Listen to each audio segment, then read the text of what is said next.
میرا ان کو دیکھ کے دل بہت خوش ہوا. ایسی محبت ایسا پیار ہندوستان میں اب کم بچا ہے. اب نفرتوں کی آندیاں ہیں, نفرتوں کے سیلاب ہیں, ہندو مسلم نفرتیں پھیلائی جا رہی ہیں. یہ بڑی خوبی کی بات ہے کہ ہمارے اس گاؤں کے تمام ہندوؤں نے اس جلسے کے اندر شرکت کی. اگر یہ پیار محبت باقی رہا تو میں قسم کھا کے کہہ سکتا ہوں کہ یہ ہندوستان باقی رہے گا, اور اگر پیار محبت ہندوستان میں باقی نہیں رہی تو یہ ملک بھی کل باقی نہیں رہے گا. ہندو مسلم ایکتا ہوگی تو اس ملک میں ہمارے اتفاق اتحاد ہوں گے تو یہ ملک بھی باقی رہے گا. یہ ملک مسلمانوں سے نہیں چلا, نہ کبھی ہندوؤں سے چلے گا. جب ہندوستان کے اندر انگریزوں کا تسلط ہوا, اس ملک کے اندر ہندوستان کے اندر جب انگریزوں نے اس ملک پر حملہ کیا, قابض ہو گئے, اس ملک پر ان کی حکومت تھی, تو مسلمانوں نے 250 سال اکیلے جنگ لڑی لیکن جنگ نہیں جیت پائے. جب دیکھا مسلمانوں نے کہ ہم جنگ ہار جاتے ہیں تو پھر اس وقت گاندھی جی کو ساتھ میں لے کر اس ملک کے اندر جنگ آزادی کے لیے انہوں نے پرچم اٹھایا. جب ہندو ملا تو یہ ملک آزاد ہوا, اور جب تک ہندو نہیں تھا تو یہ ملک آزاد نہیں ہو پایا تھا. تو اس لیے اس غلط فہمی میں نہ ہندو رہے نہ مسلمان رہے کہ یہ ملک صرف ہندوؤں کا ہے, نہ مسلمان یہ سمجھے کہ یہ ملک مسلمانوں کا ہے. یہ ملک دونوں سے بنا ہے. جیسے اس ملک کی 2 آنکھیں ہیں, جس انسان کی 2 آنکھیں ہوتی ہیں, اگر ایک آنکھ پھوٹ جائے تو دوسری آنکھ کو نظر نہیں آتا, اور اگر ایک آنکھ پھوٹ جائے تو دوسری آنکھ تکلیف پریشانی میں ہوتی ہے. ایسے ہی اگر مسلمان کو تکلیف ہو تو ہندو کو تکلیف محسوس ہونا چاہیے, اور مسلمان کو تکلیف ہو تو ہندو کو تکلیف محسوس ہونا چاہیے. یہ ہمارے ملک کی گنگا جمنا تہذیب ہے, اس کو ہمیں باقی رکھنا ہے. ہو سکتا ہے کہ اس کے لیے ہمیں پھر قربانی دینا پڑے. ایک قربانی ہمیں 47 میں دی گئی, دوسری قربانی ہو سکتا ہے ہندو مسلمانوں کو اس ملک کو بچانے کے لیے, اس ملک کی اکھنڈتا پیار محبت کو بچانے کے لیے پھر ہمیں اور آپ کو دینا پڑے گی. تو یہ سنتواس والوں نے الحمدللہ اس جلسے کا انعقاد کیا. یہ کمیٹی والے, یہ مولانا صاحب, یہ خوش قسمت ہیں جنہوں نے اس جلسے کا انعقاد کیا. اللہ تعالیٰ اس گاؤں کو, اس گاؤں کے ہندو مسلمانوں کو نظر بد سے بچائے اور اس کو آفت اور مصیبتوں سے بچائے. اللہ تعالیٰ نے ہمیں اور آپ کو جمع کیا ہے. یہ بتا دوں مسلمانوں, تمہارے باپ اور ان کے باپ سب ایک ہیں, کوئی الگ نہیں ہے. فرق اتنا ہے کہ یہ کسی اور کی پوجا کرتے ہیں, ہم ایک مالک کی پوجا کرتے ہیں, ہم ایک مالک کے آگے سجدہ کرتے ہیں, ہم ایک مالک سے مانگتے ہیں, یہ اپنے مالک سے مانگتے ہیں. لیکن سب کا مالک اگر آپ کسی سے پوچھو گے تو کہے گا سب کا مالک ایک ہے. کوئی یہ نہیں کہے گا کہ میرا مالک یہ ہے یا میرا مالک یہ ہے. یہ تو کہے گا کہ پوجا کرنے کے طریقے الگ ہیں, طور طریقے الگ ہیں, لیکن مالک سب کا ایک ہی ہے. پیدا بھی ان کو اس اوپر والے نے کیا ہے, ہمیں بھی اس اوپر والے نے کیا ہے. مسلمانوں, یہ بڑی اچھی بات ہے اس علاقے کے لیے, اس گاؤں کے لیے, اور یہ ہندوستان میں مثال جانا چاہیے. اور میں ہمارے ہندو بھائیوں سے یہ کہتا ہوں, جس طرح ہمارے مسلمانوں نے اس جلسے کا انعقاد کیا, آپ بھی ہندوؤں میں انعقاد کریں, جلسے کو قائم کریں, اور پھر مسلمانوں کو وہاں پر بلائیں گے تو یہ گنگا جمنا تہذیب جب باقی رہے گی. ایک طرف کرنے سے باقی نہیں ہوگی, دونوں طرف جب 2 تھالیاں بجتی ہیں تو آواز آتی ہے, ایک تھالی سے آواز نہیں آئے گی. تو اس لیے میں آپ سے یہ کہتا ہوں کہ آپ بھی مسلمانوں کو اپنے پروگراموں میں بلائیے اور محنت کیجئے, کوشش کیجئے, تو انشاءاللہ یہ ملک مسلمانوں کا اور ہندوؤں کا باقی رہے گا. اب میں اپنی بات پر آتا ہوں. آپ نے جس مقصد کے لیے جلسہ قائم کیا, یہ جلسہ آپ سب جانتے ہیں یہ دینی اور اصلاحی جلسہ ہے, اور یہ مدرسے کا جلسہ ہے. ابھی چھوٹے چھوٹے بچوں نے قرآن کو, نظم کو پیش کیا, تلاوت کو پیش کیا. یہی مدرسے ہیں جو ہماری اور آپ کی بقا ہیں. ہمارے اور آپ کے سروں پر اگر ٹوپیاں ہیں تو انہی مکتب اور انہی مدرسوں سے, انہی علماء سے. اور یہ بھی بتا دوں, انہی علماؤں نے سب سے پہلے اس ملک کی قربانی میں اپنا حصہ لیا. سب سے پہلے دلی کی جامع مسجد, سب سے پہلے اگر کسی کو بلا کر تقریر کروائی تو علماء نے کروائی، جمعیت علماء نے کروائی۔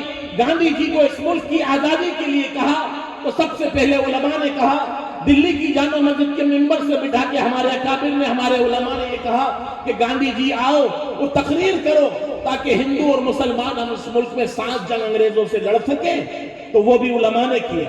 اور علماء بھی وہ تھے جو جمعیت علماء، جس کے بانی حضرت مولانا سید ارشد مدنی صاحب دامت برکاتہ العالیہ ہیں، جس کے مہاراشٹر کے صدر ہمارے مفتی ہارون صاحب یہاں بیٹھے ہیں، یہاں مہاراشٹر کی جمعیت کے نائب صدر ہیں، میں بھی مدھیہ پردیش جمعیت کا ایک خادم ہوں۔ وہی جمعیت تھی جنہوں نے اس ملک کو آزادی دلوائی، یہ وہی جمعیت تھی جنہوں نے اس ملک کے اندر، آج آپ کے سروں پر اگر ٹوپیاں ہیں، آپ کے چہروں پر اگر داڑیاں ہیں، آپ کے لباس بذائقہ اسلامی ہیں، تو اسی جمعیت علماء کی دین ہے جس نے اس ملک کا دستور سیکولر بنوایا، ورنہ اس ملک کا دستور سیکولر نہیں بن رہا تھا۔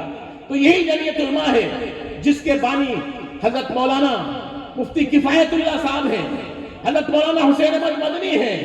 ایسے ایسے اکابر نے اس ملک کے لیے، ہندوستان کے لیے، مسلمانوں کے لیے آج قربانی دی ہے، جو آج ہم مل جل کے یہ گنگا جمنا تہذیب آپ ہمارے سامنے۔ تو اس لیے یہ مکاتب، یہ مدارس، یہ خانقاہیں، وہ درسگاہیں ہیں جنہوں نے ہمارے سروں پر ٹوپیاں دی ہیں، جنہوں نے ہمارے چہروں پر داڑیاں دی ہیں۔ تو اس لیے میں مسلمانوں آپ سے یہ کہنا چاہتا ہوں، اگر آپ اسلام کو، آپ اپنی نسلوں کو اسلام پر باقی رکھنا چاہتے ہیں، آپ اپنی اولادوں کو دین پر باقی رکھنا چاہتے ہیں، تو آپ اپنے بچوں کو مدرسوں میں بھیجیے۔ کیوں صاحب بھیجیں گے نہیں بھیجیں گے؟ ہاتھ اٹھا کے وعدہ کریے، مسلمانوں اگر آپ کو اسلام باقی رکھنا ہے، دین کو باقی رکھنا ہے، اسلام کی بقا چاہتے ہو، تو سب سے پہلی بنیاد مدرسے۔ مدرسے کے اندر جو قرآن پڑھایا جاتا ہے، نبی پاک صلی اللہ علیہ وسلم کے اخلاق پڑھائے جاتے ہیں۔ ابھی ہمارے ہندو بھائی نے کہا کہ انہوں نے ایسا سنسکار دیا، ایسی تربیت دی ان کے استاد نے، جو آج وہ آپ کے سامنے کھڑے ہو گئے، ہندو کہنے پر مجبور ہیں۔ یہ وہی درسگاہیں ہیں جو مدرسے ہیں، یہ وہی چیزیں ہیں جو مکاتب ہیں، مدارس ہیں۔ انہوں نے ہی مدرسوں کے اندر دینی تعلیم دی، انہوں نے اخلاق دیے، کردار دیے، بھائی چارہ، محبت دی۔ کبھی مدرسوں میں دہشت گردی کی تعلیم نہیں ہوتی، کبھی مدرسوں میں لڑنے لڑانے کی تعلیم نہیں ہوتی۔ آپ سے میں ہندوؤں سے کہنا چاہتا ہوں، آپ نے کبھی مدرسے کے پڑھنے والے روڈوں پہ ہنگامہ کرتے ہوئے نہیں دیکھے ہوں گے، آپ نے اسکول کے اور کالج کے تو دیکھے ہوں گے، میڈیکل کالج اور سائنس کے لڑکوں کو آپ نے توڑ پھوڑ کرتا ہوا دیکھا ہوگا، لیکن کبھی آپ ہمارے مدرسے کے بچوں کو روڈوں پہ ہنگامہ اور توڑ پھوڑ کرتے ہوئے نہیں دیکھیں گے۔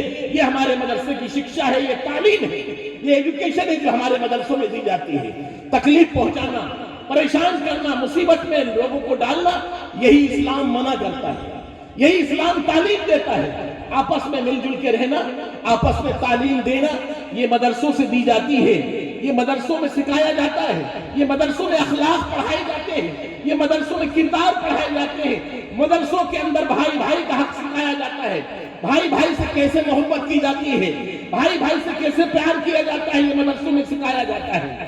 ہندوؤں کے ساتھ کیسے رحم کیا جاتا ہے۔ میں نے اللہ کے رسول کی ایک حدیث پڑھی، ارحموا من فی الارض یرحمکم من فی السماء، اگر تم زمین والوں پر رحم کرو گے تو آسمان والا تم پر رحم کرے گا۔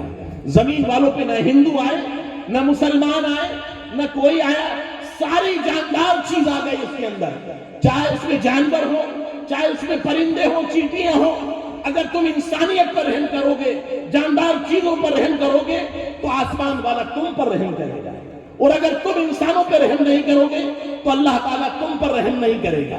یاد رکھیے، اللہ تعالیٰ سب کچھ پسند کر سکتا ہے، لیکن اللہ تعالیٰ اپنی مخلوق کے ساتھ ظلم پسند نہیں کرتا۔ اپنی مخلوق کو پریشان کرنا، چاہے وہ ہندو ہو، چاہے وہ سکھ ہو، چاہے وہ عیسائی ہو، کسی بھی دھرم سے رکھنے کا تعلق ہو، اس کو یہ پسند نہیں کرتا۔ اوپر والا انصاف، محبت، بھائی چارگی کو پسند کرتا ہے۔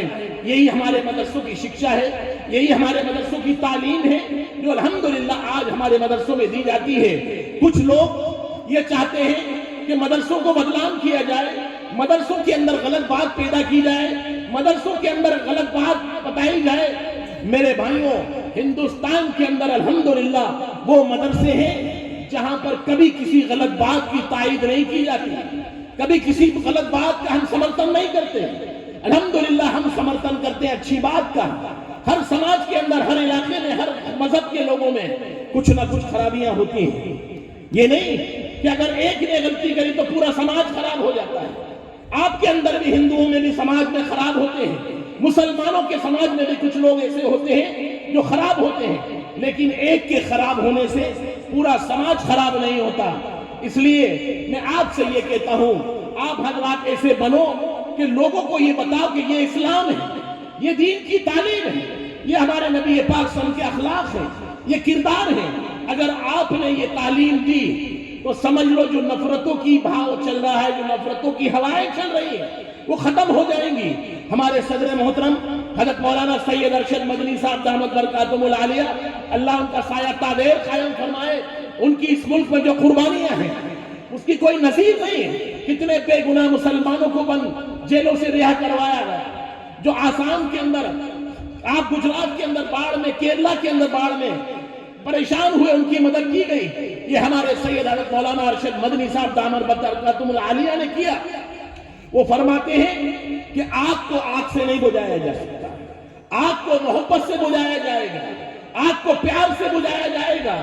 اگر آپ کے اندر پیار ہوگا، محبت ہوگی، نبی کی تعلیم ہوگی. اللہ کے رسول نے کبھی بدلہ نہیں لیا، اللہ کے رسول پر کچرے ڈالے گئے، دندان مبارک شہید کیے گئے، آپ کے پیروں کو لہو لہان کیا گیا، لیکن اللہ کے رسول نے بدلہ نہیں لیا. اللہ کے رسول کو طاقت آئی، فتح مکہ ہوا، مکے کے اندر آپ کا جھنڈا بلند ہوا، آپ کا غلبہ ہوا. اس دن بھی اللہ کے رسول نے فرما دیا آج امن ہے، آج معافی کا دن ہے، آج سب کو معاف کیا جائے گا. اگر اس کی جگہ کوئی دنیا کا کوئی بادشاہ ہوتا تو سب سے پہلے کہتا بدلہ لو، مارو، خون خرابہ کرو. یہ ہمارے نبی تھے، یہ ہمارے نبی کی تعلیم ہے، جنہوں نے بدلہ نہیں لیا، لوگوں کو معاف کیا. آپ کے گھرانے کو ستایا گیا، آپ کے پورے اہل خانہ کو ستایا گیا، لیکن اللہ کے رسول نے کبھی بدلہ نہیں لیا. اگر آپ کو بھی تکلیف آئے، پریشانی آئے، مصیبت آئے، صبر و تحمل والا کام کریں. میرے بھائیوں، اگر یہ ہم نے کیا تو سمجھ لیجئے ہمارے اس ملک کے اندر پیار و محبت باقی رہے گی، گنگا جمنا تہذیب باقی رہے گی. تو میں آپ سے یہ کہہ رہا تھا، یہ جو الحمدللہ یہ جو ابھی بچوں نے پیش کیا، جو کلام پیش کیا، یہ قابل تعریف ہے، قابل ستائش ہے کہ انہوں نے اپنے بچوں کی ایسی تربیت، ایسی پرورش کی. اور وہ خوش قسمت ہے وہ ماں باپ جنہوں نے اپنے بچوں کو مدرسے کے اندر دینی تعلیم دی، جنہوں نے قرآن اور حدیث کی تعلیم دی. یہ وہی مدرسے ہیں جنہوں نے آج ہندوستان کے اندر نام کیا، آج ہندوستان کے اندر پرچم لہرایا. اللہ کا شکر ہے. تو اس لیے آپ حضرات سے میں پھر کہوں گا کہ اپنے بچوں کو سب سے پہلے کون سی تعلیم دیں گے؟ آپ دینی تعلیم دیں گے. اگر آپ کا بچہ دینی تعلیم حاصل کر لے گا، مدرسے میں پڑھ لے گا، پھر اس کے بعد اگر آپ اسکول میں پڑھائیں گے، کالج میں پڑھائیں گے، میڈیکل کالج میں پڑھائیں گے، پھر آپ کا بچہ غلط راستے پہ نہیں آئے گا، آپ کا بچہ بھیگے گا نہیں، بھٹکے گا نہیں. تو اس لیے سب سے پہلی بنیاد کون سی ہوگی؟ اس کو مدرسے کی تعلیم دی جائے گی، مدرسے میں پڑھایا جائے گا. پھر اس کے بعد آپ اسکول میں پڑھائیے، کالج میں پڑھائیے، ڈاکٹر بنائیے، انجینئر بنائیے، اور بنانا چاہیے. میں آپ سے یہ کہتا ہوں، آپ کے بچوں سے یہ کہتا ہوں، مسلمانوں اگر تعلیم ہوگی تو سمجھ لو آپ کی دیش میں قدر ہوگی. اگر تعلیم نہیں ہوگی تو آپ کو کوئی نہیں پوچھے گا. کہتے ہیں کہ ہنر ہے تو قدر ہے، ورنہ دیش میں غدر ہے. تو صاحب غدر ہو رہا ہے نہیں ہو رہا؟ کیونکہ ہنر نہیں ہے اس لیے غدر ہے، تعلیم نہیں ہے اس لیے غدر ہے. تو اس لیے آپ سے میں یہ کہتا ہوں کہ تعلیم کو حاصل کرو، ایجوکیشن کو حاصل کرو اور آگے بڑھو. وقت کو ضائع مت کرو. اللہ نے آج آپ کو وقت دیا ہے، آج آپ کو ٹائم دیا ہے، آج آپ علم حاصل کر سکتے ہیں، تعلیم کو حاصل کر سکتے ہیں، دنیا کی تعلیم کو حاصل کر سکتے ہیں. اس لیے آپ سب لوگ سے میری درخواست ہے کہ آپ اپنے بچوں کو سب سے پہلے مدرسے میں بھیجیں، پھر اس کے بعد اسکولوں میں بھیجیں. پھر دیکھیے انشاءاللہ آپ کا معاشرہ، آپ کی نسلیں جو آج خرافات کے اندر، بدعات کے اندر، شرک میں ہماری جو نسلیں مبتلا ہیں، اس کی وجہ یہ ہے کہ ہم تعلیم حاصل نہیں کرتے، ہم پڑھتے نہیں. پڑھنے کی جگہ دو ہے، ایک تو سب سے پہلے مدرسہ ہے، دوسرا اگر آپ مدرسے میں نہیں پڑھا سکے، آپ اپنی دینی تعلیم نہیں دے سکے، تو آپ کم سے کم اپنے بچوں کو جماعت کے اندر بھیجیے. اگر آپ نے